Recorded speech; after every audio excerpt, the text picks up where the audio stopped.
morning. It's Thursday, July 18th, getting ready for day 4 of the season, really our third race day, but 4 of the vlog, and starting week 2 as it's about 7:30 a.m. this morning. Got just the tiniest little bit of rain overnight, and it's supposed to not really rain very much during the day, so we should be good for our turf and steeplechase events. We have 3 steeplechase events today. I think there's 6 of the 9 weeks we have steeplechase races. We've always done them since I've been here at Colonial, usually before the card or the first part of the card. And I didn't know anything about steeplechase racing when I got here, so it's a little bit of a new thing for me. So I kind of thought today would be fun to feature those races on the video.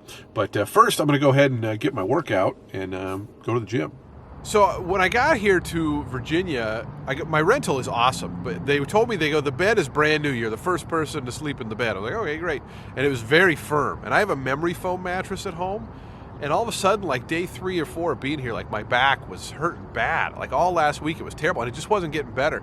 So the other day, I woke up and I was thinking, like, maybe it's the mattress, not like because I don't remember hurting myself in any way. You know, like I was doing yoga and doing weights and doing whatever I always do.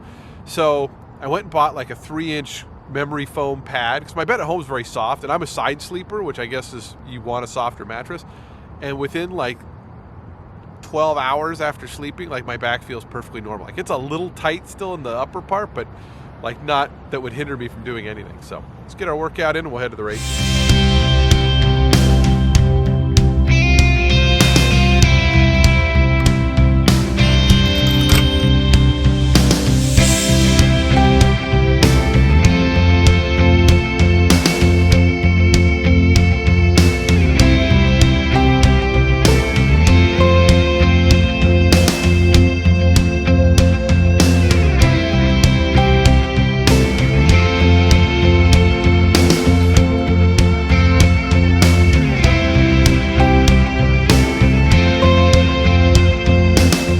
Go to the races.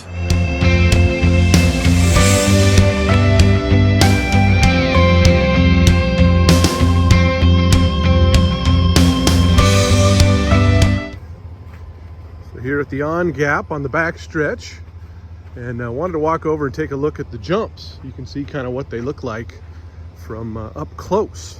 So there's the track over there. Still a couple hours to race time. The dirt's very soft. Very supple.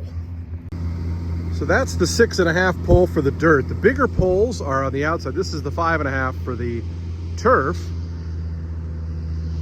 you can see. And there's 3 backstretch jumps, and they're each about a little less than a 16th, actually about a 16th apart. Here's the border for the turf. It is just lush.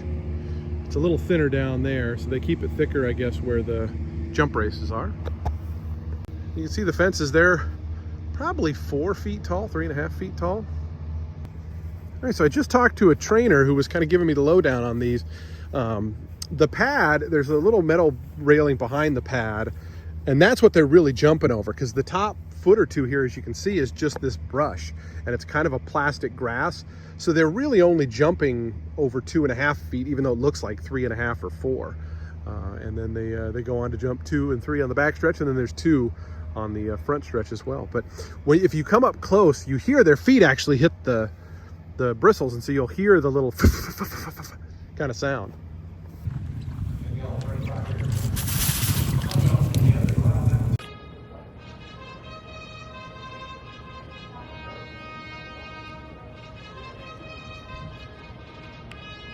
Horses coming onto the track, post-spreading for the first race, first of 3 steeplechase events. This is 2.25 miles over the outer turf course and the jumps. All right, so often they'll go over here and they'll kind of stand in front of the jumps with each of the horses to give them a little looky-see of what's coming up. Fingal and Freddie Proctor up and over as the others right on that one's heels. Gratia Prince up close.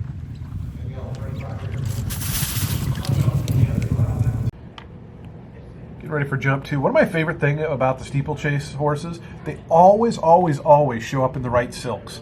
Like, it is a very rare day where they're not in the proper silks, which as an announcer is a big help. The flat runners, usually it's 1, 2, 3, sometimes more that show up in house silks or the wrong silks. So big shout out to the steeplechase horsemen and women for that. But they're just warming up now for the second one.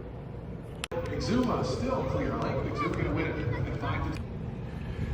So as soon as the steeplechase races are done, our track crew goes out and starts taking down the jumps. You can see the jump down there is already taken down, and they'll move them kind of out to the side right here.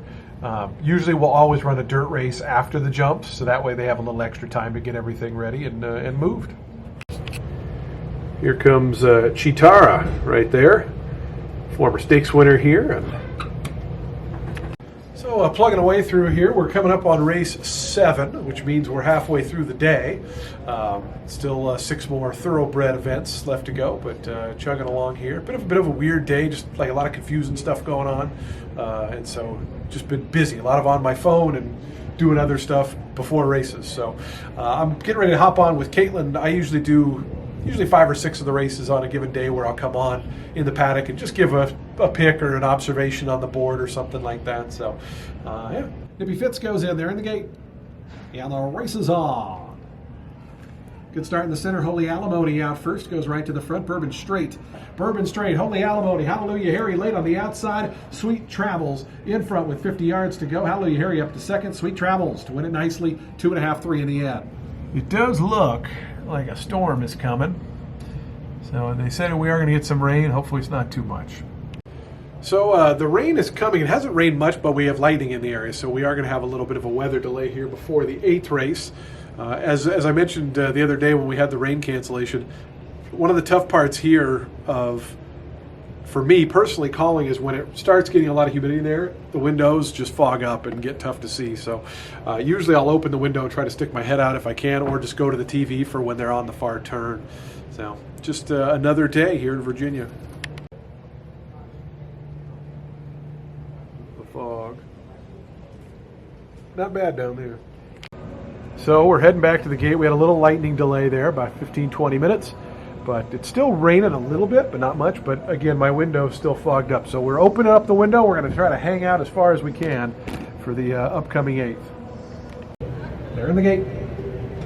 And the race is on.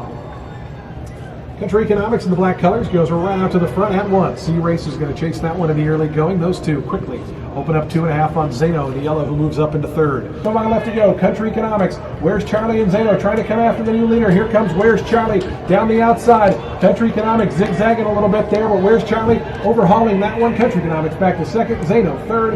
Where's Charlie? Jose Raquel. Late charge from Zeno on the outside. It's going to be Where's Charlie to win it here. Where's Charlie even money? All right, so because the windows are fogging up and sitting down, which I normally like to do, I can't see past about here because of the little counter. So I took zip ties and moved the curtains higher so I can that way stand out and hopefully see these last few races. So it's a big adventure day today here at Colonial Downs. One of my favorite horse names, Lost My Sock. You can see the right foot is brown, the other 3 are white, so good name. No, it's all right, so one more race left to go. The rain has stayed off since the lightning and rainstorm, so we're going to finish about 20 minutes later than we would have. But appreciate everybody watching for day 4. First night card tomorrow. Well, second, but first we're actually going to run, I hope. So everybody have a great rest of your day. Thanks for watching. Hit the subscribe button and the like button if you enjoy the videos, and we'll just keep doing them as much as I can. I thought up a bunch of like topic ideas, so I might be able to do all the days. But that was my original plan. I want to stick to it as long as I can. But appreciate you watching. We'll see you back tomorrow.